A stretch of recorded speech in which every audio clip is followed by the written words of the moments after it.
ऐसा सब आपकी तरफ आऊँगा। मुझे ये बताइए कि मैं अगर किसी शख्स को, मैं मिसाल के तौर पे दे रहा हूँ, मेरी जुर्रत नहीं है, जसारत नहीं है, अगर कोई शख्स जो है वो मिंबर पे बैठ के इश्तियाल कर रहा है तो मैं उसको पुलिस के पास लेके जाऊँगा। मुझे तो बड़ी हद तक लगती है अपनी कि मैं एक मिंबर पे बैठे हुए आदमी को ये समझूँ कि ये पुलिस के पास जाए। ये तो मिंबर कि मैं लफ्ज़ नहीं इस्तेमाल वो करना चाहता, ये कैसे हो सकता है?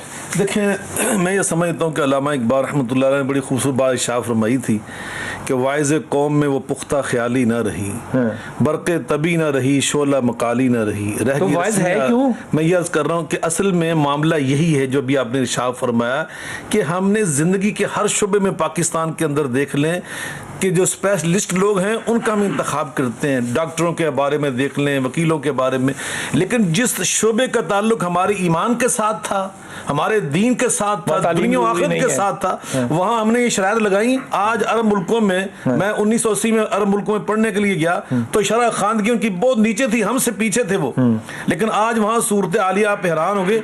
वहाँ पर एक होता है खतीब मस्जिद का, एक होता है इमाम मस्जिद का, एक होता है वहाँ पर मुअज्जिन मस्जिद का। जो मुअज्जिन होता है ना, उसके लिए शर्त ये है बिलाल भाई कि उसने BS यानी MA 16 साल की एजुकेशन उसके पास हो। इमाम के लिए MPhil होना शर्त है और PhD और बहुत सारे मज़ामीन लिखने वाला हो, तो फिर जाके वो खतीब बनता है। तो जब वहाँ ये शरायत है, इमाम मस्जिद शेख हुज़ैफी साहब जो हैं, ये मेरे उस्ताद मोहतरम है, उस वक्त 1985 में, 1980 में ये डॉक्टर थे, PhD थे। तो ये सूरत हाल है कि हमने तो ये शोबे में बिल्कुल लोगों को लाके बैठा दिया है। हालांकि अल्लाह खुद कुरान में क्या फरमा रहे, फसअलू अहल ज़िक्र इन कुंतुम ला तालमून, अगर तुमने इल्म हासिल करना है तो किन के पास जाओ। ये नहीं फरमाया कि अहले इल्म के पास जाओ, फरमाया कि फसअलू अहल ज़िक्र, अहले ज़िक्र के पास जाओ। क्यों? अहले इल्म जो होता है ना, वो अहले ज़िक्र नहीं होता जब तक इल्म के साथ बसीरत, फरासत, दनाई, अमल, अच्छा करदार, अच्छा अखलाक, तहम्मुल, बर्दाश्त, वुस्ते कल्बी, ये सारी चीजें कठिन न हो जाए, बंदा अहले जिक्र नहीं बनता।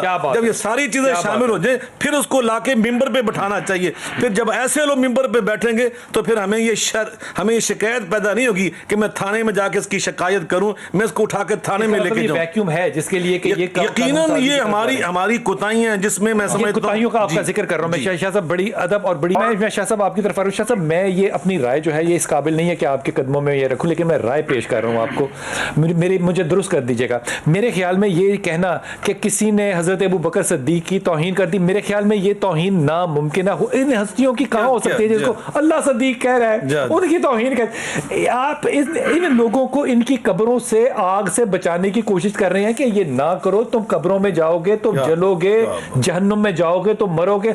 इन हस्तियों की कैसे तौहीन हो सकती है? देखिए, की मिसाल ऐसे जैसे कहते हैं कि इंसान चांद पे थूकने वाला तो अपने मुंह पे जाएगी, उसके मुंह पे गिरता। अगर यकीन सईदा फातिमा ज़हरा जनाब सैयदना सिद्दीक़ अकबर अलैहिमुस्सलाम रज़ी अल्लाह तआला अजमईन, उनकी तौहीन और बेअदबी यकीनन वो तो अपनी, मैं समझता हूं जहालत का और दलालत का मुजाहरा कर रहे हैं, वो अपनी जहालत का। और इस पे शाह साहब बड़ी कमाल बात यह है कि जाहिलों को निकाल दें बाहर, बेईमानों को, बेनियतों को निकाल दें, बदनीयतों को निकाल दें बाहर, तमाम उलमा एक प्लेटफॉर्म पर है। यकीनन देखें, मैं अशरफी साहब को खराज तासीन पेश करता हूँ। अल्लामा अशरफी साहब ने इस हवाले से वाक़अतन बर वक़्त इक़दाम उठाए। हमारा जो अभी इजलास हुआ है मुत्तहिदा उलमा बोर्ड का, उसमें तमाम मुकातबे फ़िक्र के उलमा को अशरफी साहब ने जमा किया और सब ने आपने बड़ी खूबसूरत बात की। कर लेते सब एतमाद करते, सब प्यार करते और इनकी जो अमन की कोशिशें हैं और उसके लिए, इस्लाह के लिए। तो मैं ये समझता हूँ नबी करीम अलैहिस्सलाम ने हमें क़यामत के कुर्ब की जो निशानियाँ बयान की थी ना बिलाल भाई, उसमें एक निशानी ये बयान की थी कि इत्तख़ज़ अन्नासु रुऊसन जुहालन व इज़ा सुइलू फ़अफ़्तऊ बग़ैर इल्मिन फ़ज़ल्लू व अज़ल्लू। आप नबी जिसकी मुफ्ती की बात आप कर रहे थे ना, आका फरमाते हैं कि वक़्त आएगा जब क़यामत करीब आ जाएगी ना, लोग ऐसे जुहला को अपने मुफ्ती बनाएंगे, जब उनसे पूछा जाएगा दीन का मसला फ़अफ़्तऊ, फतवे देंगे बग़ैर इल्मिन, इल्म की रोशनी के बगैर, और रिजल्ट उसका ये फजल्लू वजल्लू, खुद भी भटक जाएंगे, गुमराह हो जाएंगे, और जो बेचारे उससे फतावे पूछेंगे वो भी भटक जाएंगे। यकीन आज वो दौर आ चुका है। नबी पाक सल्लल्लाहु अलैहि वसल्लम के बारे में अल्लाह ने कुरान में क्या फरमाया, ला तकुलू रायना, रायना हालांकि एक मतलब होता था कि हमारी रियायत फरमाइए, लेकिन उसमें चूंकि दूसरे लोगों ने थोड़ा सा बढ़ाकर बेअदबी का एक शायबा निकालने की कोशिश की, अल्लाह पाक ने उसे मना कर दिया। सईदा फातिमा ज़हरा वो हस्ती हैं जिनके बारे में मेरे आका ने फरमाया था, फातिमा तो बज़अतुम मिन्नी, ये हाय। फातिमा तो मेरा हिस्सा हाय, हाय, है, हाय। ये तो मेरा नबी, टुकड़ा है। नबी, नबी पाक फरमा रहे हैं मेरा हिस्सा है। आप सईदा फातिमा के बारे में कह रहे हैं जिसके बारे में अल्लाह कुरान में फरमा रहा है, अल्लाह होकर इन्नमा युरीदुल्लाहु लियुज़हिबा अन्कुम रिज्सा अहलिल बैत व युताहिरकुम तत्हीरा, मैंने इनको पाक और साफ किया हुआ है। और आप उनके बारे में ऐसे नज़ीबा जुमले कहें और कलिमात कहें और फिर उस पर डट जाएं।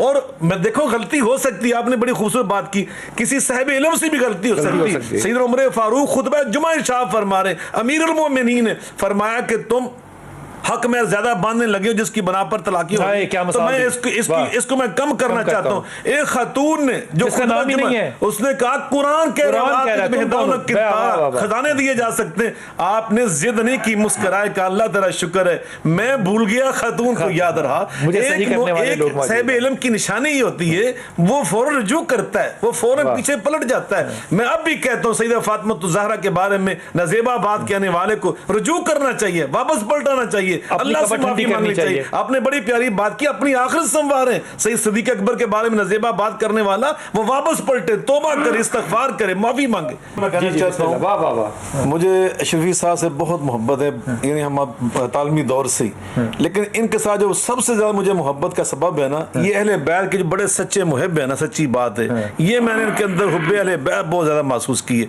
उसकी बना पर यकीन जाने मेरे दिल में इनका जो एहतराम है और तकद्दुस अल्लाह ने बहुत पैदा किया। यकीनन अहले बैत की मोहब्बत जो है ये आज एक ऐसा मुश्तरका प्लेटफॉर्म है जिसमें पूरी उम्मत को यानी इकट्ठा कर सकते हैं, मुत्तहिद कर सकते हैं। तो मैं ये सच्ची बात आपके इस प्रोग्राम के तवस्सुस से सारे उलमा से अर्ज करना चाहता हूँ, इस खुशबू को आम कर दें और इंशाअल्लाह इसकी बरकत से मैं समझता हूँ इस खुशबू की बरकत से पूरी कौम मुत्तहिद हो जाएगी। और आज इंडिया के मुकाबले में आज मौजूदा हालात के तनाजुर में पाकिस्तानी कौम को मुत्तहिद होकर अपने दिफाई इदारों के साथ और उनकी पुष्ट पे खड़ा होना चाहिए बड़े मजबूत अंदाज से, ताकि ये कौम एक शीशा